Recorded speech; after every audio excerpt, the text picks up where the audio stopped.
Hello，大家好，这里是 IT 科太。其实我想做这个东西想做很久了，但是一直嫌麻烦，就没有付出行动。不过现在好了，决定开始做第一期。我会在这边记录我在香港这边的打了一些线下的牌局，打不过也有一段时间了，有年头了。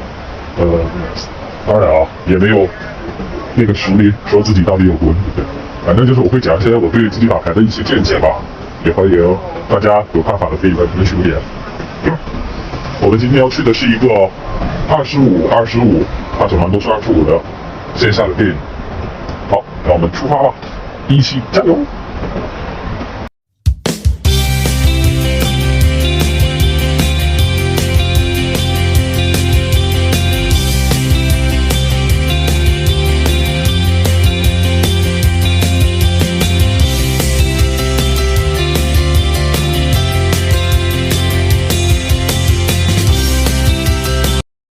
第一手牌，我在大盲的位置拿到一手勾圈很好，非常不错的结构牌。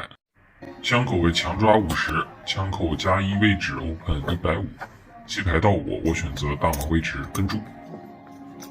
翻牌27K 彩虹面，毛也没中，只有一些后门概念，所以我这里选择 check 拨牌。这个时候对手下注75尺度非常的小，小到让我觉得他好像啥也不是。一般他在我面前暴露柔弱的底牌，我都会毫不犹豫的扭压的。于是在这里我加注到300，他很快的就弃牌了，和我们分析的一样。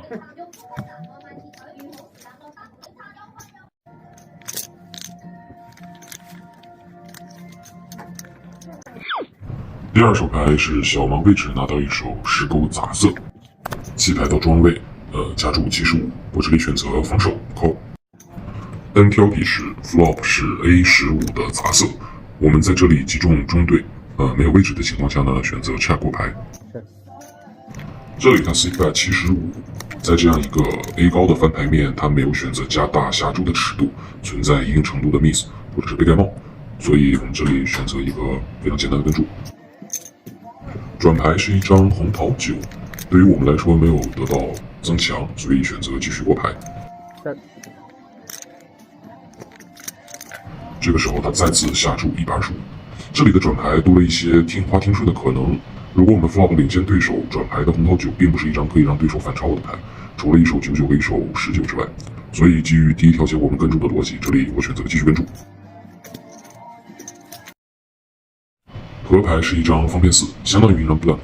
虽然在这里2-3组成了顺子但是很显然我认为它并不是一个用2-3去做 open， 并且用卡顺停牌做2次持续性下注的选手我选择 check 过牌，但这次没有选择下注，选择了 check back。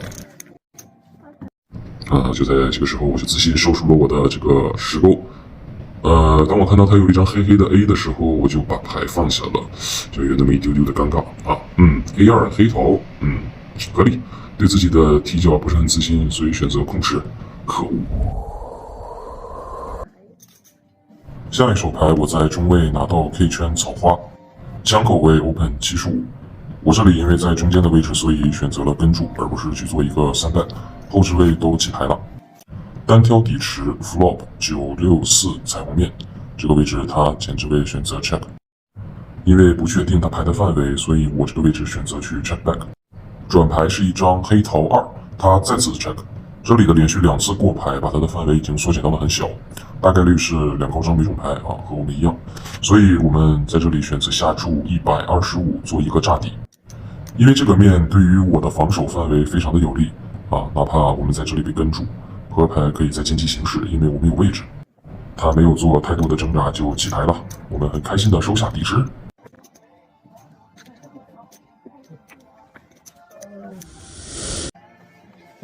这一手我在小盲位拿到73黑桃，中位玩家 mini raise 50 cut off 和庄位玩家都选了跟注。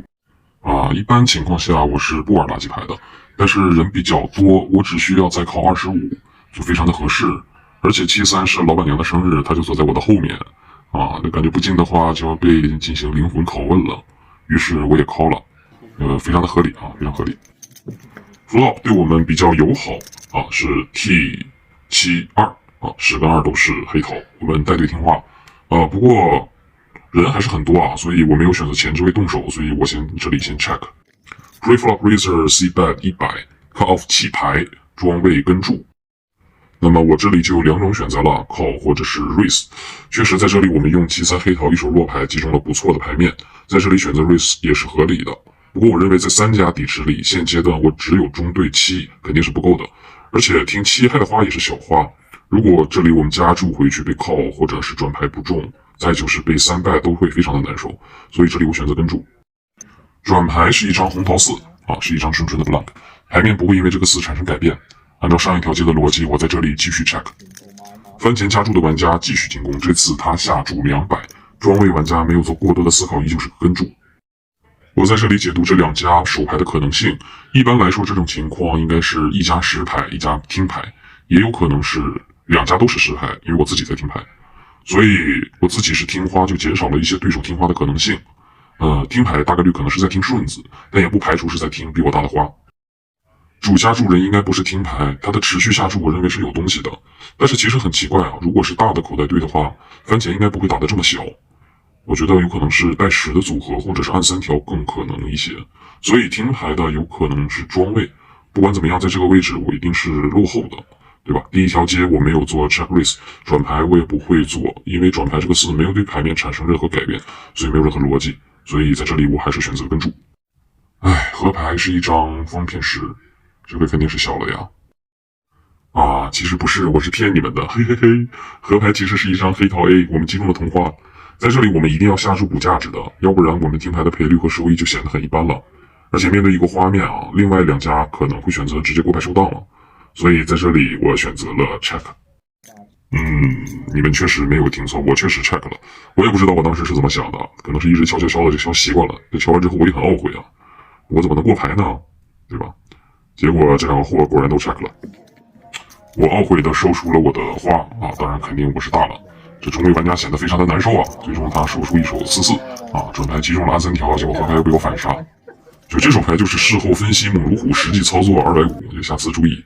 也给广大牌友提个醒就是做行动前要多去想一想，反正线下岩石不用画豆子。应该等你。这一手我在枪口加1拿了一手4-5方片，枪口为 limp， 我加注到100，我会在一定的频率上用一些小的结构牌去平衡我的翻牌前的加注范围。大盲和枪口都靠了，3家底池，翻牌是10-3-7彩虹面，7是一张方片。这个时候大盲直接 dunk 下注250，枪口靠。我这里做了一些思考后，直接选择了弃牌，挺有意思的。其实这里为什么我没有选择继续跟注呢？我确实有一张卡顺和后门同花听牌的出路可是这里如果我转牌击中了6的卡顺，我可能会被8-9听2头顺的完全压制这会让我损失惨重。这种牌就是可以 call， 但是没有必要，所以弃牌吧。接下来的这一手是我在枪口位拿到的 A2 草花我加注100，这个时候我旁边那个大哥想了想3 bet 到300其他人都弃牌了，到我。其实大多数情况这里应该选择弃牌。A2 这种牌其实并不支持在没有位置的情况下去跟注一个3 bet， 但是这里我选择了跟注去试一试。Flop 是勾圈3的彩虹面我前置位选择 check， 他 check back。转牌是一张方片2。以我对这个人的观察，他的3bet的范围应该是10以上的手队以及 AK， 所以我认为摊牌我是没有胜率的。他在这里会用什么牌去进行 check 呢？有可能是勾勾圈圈的埋伏，也有可能是 AK 的 miss， 所以在这里我动了贪念，对，而且要偷的话就要打得很大，才会打掉一些比如像10 AK 这一类的牌。当然如果他跟住了的话，合牌没有什么提升，我大概率还是会弃牌。在这里我直接选择下注400，他犹豫了一下弃牌了，我们又一次抢劫成功。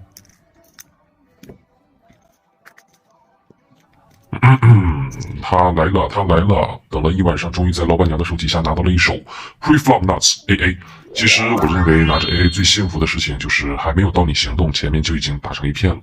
我在小王位 Hijack 玩家 Open 75 Cut off Call， 庄位玩家直接 Raise 到275这个太美妙了。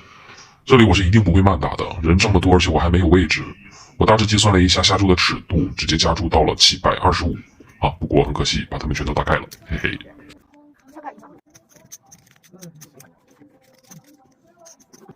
下面这一手牌我在庄位拿到97方片，前面有2家 limp， 我在庄位加注100，2家 limper 都靠了。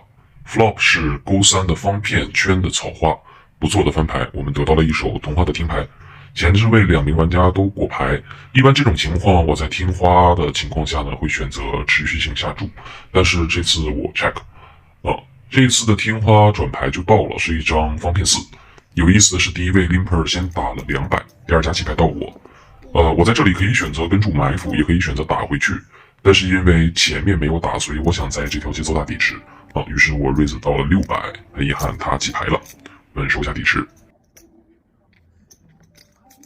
下面这一手牌是我觉得我今天晚上打的最有意思的一手不过可惜这是我第一次做视频，所以出现了一些技术性的失误没有弄到录像不过不要紧就让我用我的魔法把这手牌变回来你看它这样不就出现了吗？对吧？这个我在 cut off 的位置拿到了一手 KK 枪口位、中位2个人全都 limp， 到我这个位置我 open 125然后中位玩家和枪口位的玩家都跟注，其他人都起牌了，3家的底池。Flop 是 T9 方片3的红桃我们没有方片 K， 这个时候枪口玩家直接 dunk 75之后 cut off 玩家直接 release 到225，这种情况就很有意思了。我们手拿一手超对的时候，作为翻牌前的家主人，就还没有到我行动，就已经有人开始打起来了。其实我当时的感觉不是很好我觉得这里我可能会存在已经落后的情况。试想一下 cut off 玩家再用一手什么牌 ，Flop 先去 limp， 然后再靠人家的 open， 对吧？然后 Flop 在主 raise 还没有行动的时候，先对前置位进攻玩家发起冲锋。我们暂时把这名玩家叫做老头就以我对老头的打牌的观察，我认为他这里的组合并不太多，有这么几手，类似于勾圈方片或者7、8方片这种强听牌，再或者是9、10的2对，或者是9、9、3、3的暗3条 ，A10不太可能。综合以上分析，其实我更倾向于他是中了顶2对或者是第3条。所以我在这里的行动就显得十分的被动不过还好我有位置，我打算先靠了看看转牌的反应。我这边选择靠了之后，枪口位的玩家也靠了，当然我对枪口位的玩家的牌我是一无所知。转牌是一张黑桃的2是一张彻彻底底的 blank。小王位选择 check， 老头这回直接下注700。这个时候我又陷入了沉思其实摆在我面前的只有2条路，要么 all in， 要么起牌，因为后面还有一个玩家。但是转牌的700算得上是老头今晚下的最重的注了。我不太相信他会在3家底池用强听牌下接近一个满炮的，所以我觉得他大概率这手可能是成牌，很难受。一手 KK 没有发出帽子，也没有明确的危险的牌面，难道我就在转牌要直接起牌了吗？答案是是的。我选择了艰难的起牌。我认为一个成熟的牌手，第一要求是纪律，第二要求就是相信自己的判断。如果赌出了自己可能已经小了，为什么还要去 call 呢？那不是去送吗？对吧？虽然最后我也不知道这老头到底是个啥。但是如果这手牌再给我打一次的话，我估计我大概率还是会起牌。这一手牌是我今天晚上参与的最后一手牌了。我在小盲的位置拿着一手7勾不同色前面一共有5位玩家全都选择 limp 入池，我这里选择 check， 大盲也 check， 所以总共是7家的底池。Flop 934彩虹面大家全都 check 了一圈之后来到了转牌，转牌是一张红桃的勾，中了那就打。我在这里下注50后置位一共有2家靠我，合牌来了一张梦幻的7给我弄了个后门的2对，那我肯定是不会放过的呀。我下注150没想到的是他俩居然都靠了，我很愉快的亮出我的勾7那当然肯定是足够用了。我收下了今天晚上的最后一个 bot。 好的，这就是今天的全部内容了。做一下今日总结今天买入6000，然后再出5400，水下600都不多。其实今天的手牌质量和中牌率都一般，所以可能波动没有很大吧。今天打的比较有意思的话，我就觉得 KK 那手打的很有意思。我俩完事之后就讨论了很久，就关于那手牌吧。反正每个人都会有每个人的见解，我也知道这个视频发出去之后，可能大家会对我打的这手牌有什么不同的见解，都可以在评论区留言。就喜欢的还请你多多关注。下一期顺利的话，下一周会如期而至的，希望大家多多支持。好了，这就是这一期的全部内容了，再见。